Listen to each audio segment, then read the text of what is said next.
Aujourd'hui, je voudrais parler des tests qu'on fait en aquario. Quand on débute l'aquario, en fait, on entend partout qu'il faut tester son eau et connaître tous les paramètres. Quand on pose une question sur Facebook ou Reddit ou ailleurs, première réponse qu'on va se taper, ça va être quels sont tes paramètres? On entend un peu n'importe quel son de cloche. En fait, je vais faire rapide. Il n'y a pas de paramètres parfaits pour tous les bacs, parce que chaque bac est, on va dire, est indépendant.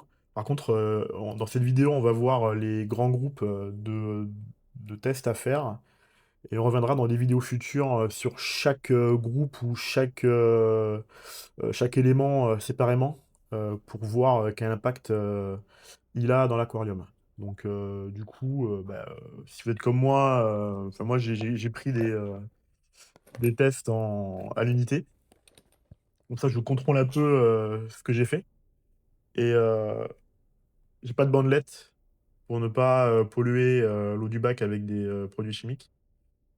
Et après, j'ai rajouté, on verra dans la vidéo, un TDS mètre.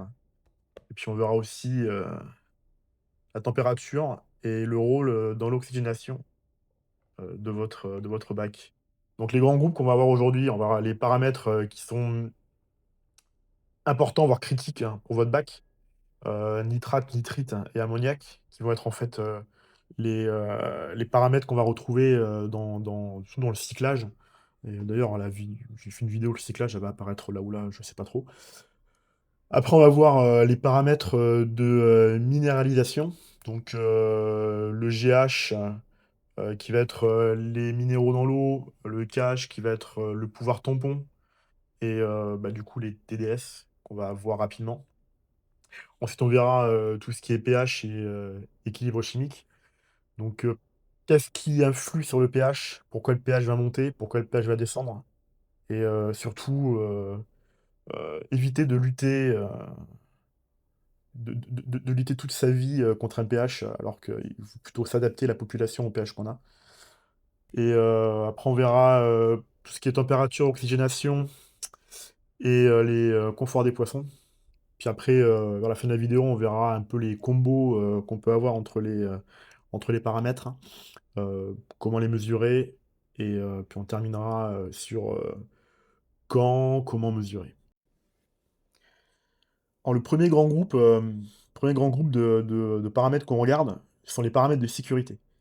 Euh, Eux, ils vont clairement dire, est-ce que le bac est sain pour mes poissons, ou pour les crevettes ou n'importe quoi. En gros, est-ce que le bac peut contenir du vivant? Donc les nitrites, les nitrates et l'ammoniac.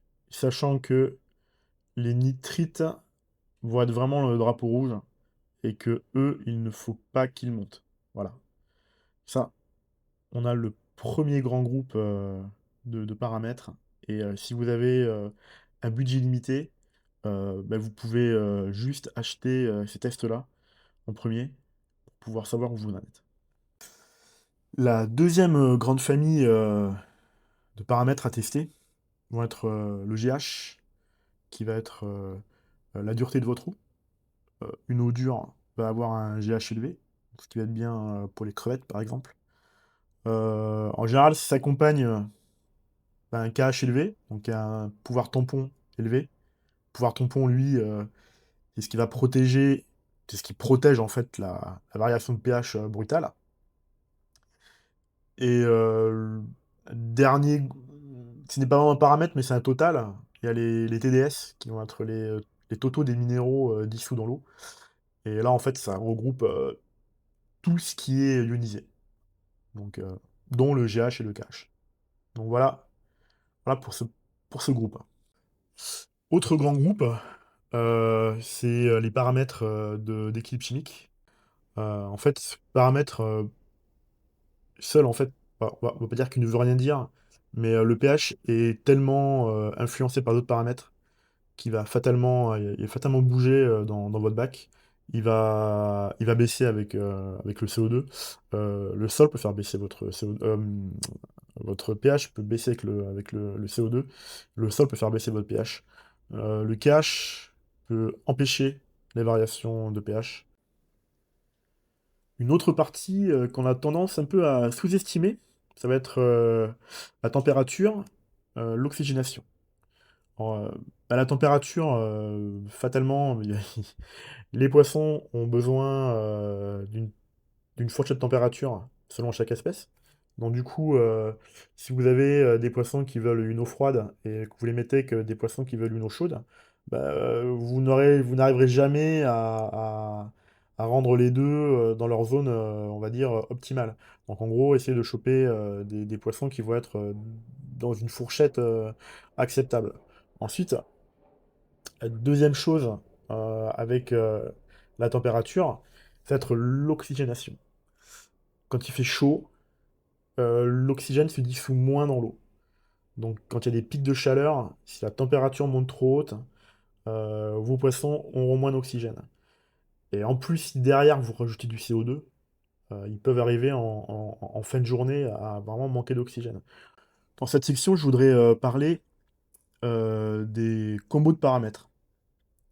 Les paramètres, en fait, mesurer les paramètres à la suite de l'autre et ne pas les lier entre eux, c'est genre, c'est pas contre-intuitif, mais ça sert un peu à rien. On l'a vu bah, dans la partie d'avant, que l'oxygénation et la température.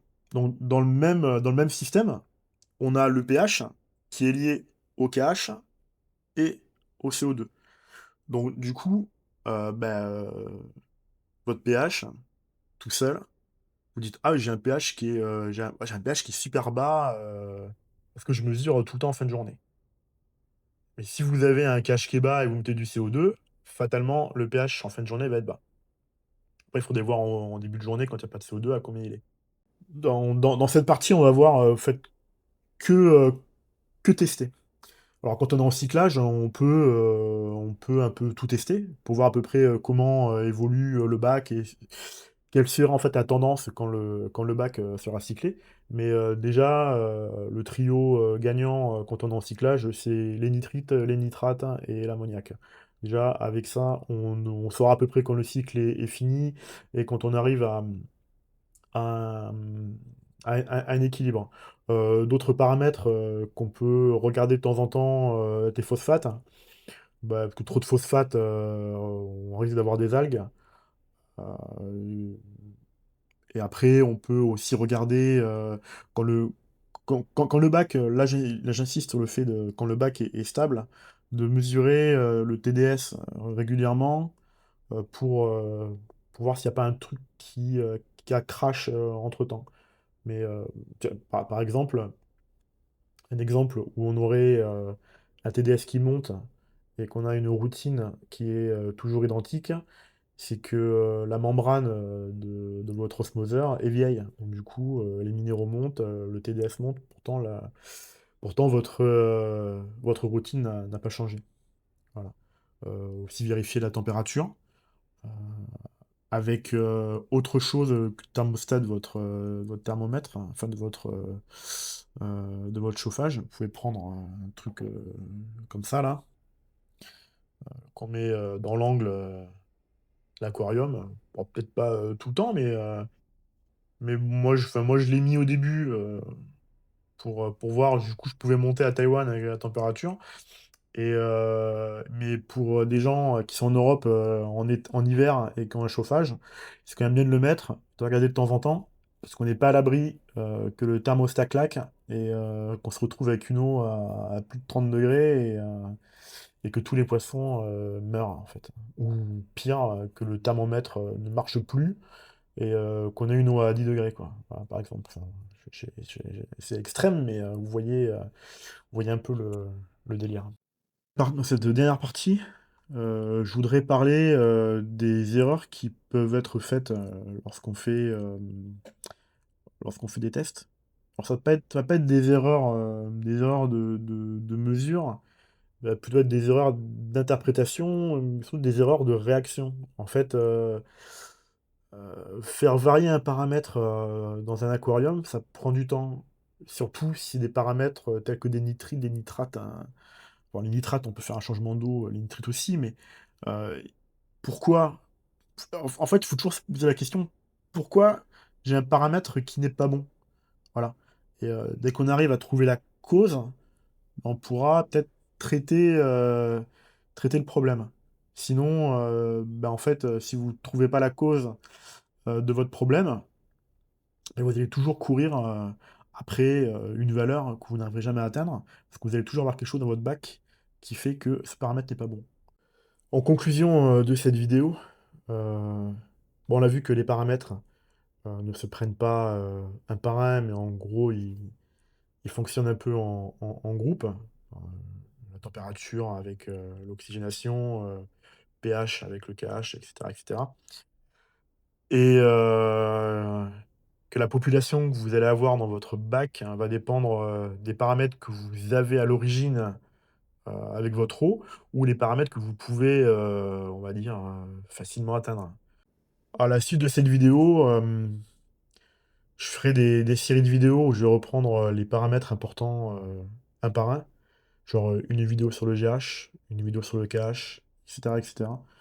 Je sais pas quand j'aurai le temps de les faire, mais bah, je les ferai à la suite, hein.